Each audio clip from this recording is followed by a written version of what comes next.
করব। মুহতারাম হাজিরিন, হযরত আবু যর গিফারি রাদিয়াল্লাহু তাআলা আনহু এমন একজন সাহাবী ছিলেন, সাধারণ কোন সাহাবী নয়। তিনি এমন একজন সাহাবী ছিলেন, তিনি হলেন আখেরি পয়গম্বর জনাবে মুহাম্মদ রাসূলুল্লাহ সাল্লাল্লাহু আলাইহি সাল্লামের বিশেষ খাদেম। হযরত আবু যর ছিলেন রাসূলুল্লাহ সাল্লাল্লাহু আলাইহি ওয়াসাল্লামের বিশেষ একজন খাদেম। হযরতে আবু যর গিফারি, হযরতে আবু যর গিফারি খাদেমে খায়রুল বাশার,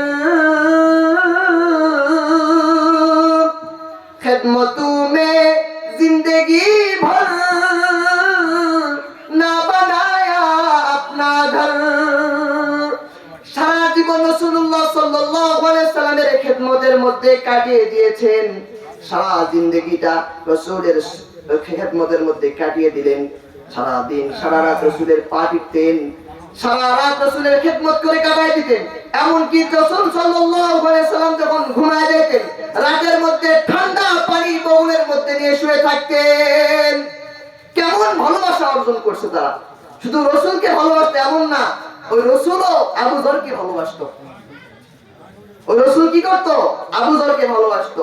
তাহলে এমন ভালোবাসা আমাদেরকে বাসতে হবে যে ভালোবাসার কারণে রাসূল আমাদেরকে ভালোবাসবে। আমাদের মাঝে তো এখন রাসূল নাই। একটা হাদিস আছে, কুন আলিমান আও মুতাআল্লিমান আও মুহিব্বান আও নাসিরান আও ওয়ালা তাকুন খামসান, কুন আলিমান আও মুতাআল্লিমান আও মুহিব্বান আও নাসিরান ওয়ালা তাকুন খামসান। পারলে সকলে আলেম হও, না পারলে আলেমের ছাত্র হও, না পারলে কে আলেমকে ভালোবাসতে ওয়ালা হও, না পারলে আলেমকে সহযোগিতা করতে ওয়ালা হও। আলেমকে সাহায্য করো, টাকা দিয়ে হোক, অর্থ দিয়ে হোক, বুদ্ধি দিয়ে হোক, শ্রম দিয়ে হোক, আলেমকে সহযোগিতা করো। তাহলে তোমরা সেই রাসূলের ভালোবাসা পাইবা। আর ওয়ালা তাকুন খামসান, 5 নম্বর হয় না, আলেম বিদ্বেষী হয় না। আলেম বিদ্বেষী হইলে, আর তোমরা যদি আলেমের বিপক্ষে কথা বলো, আলেম বিদ্বেষী হও, দুনিয়া শেষ, আখিরাত শেষ।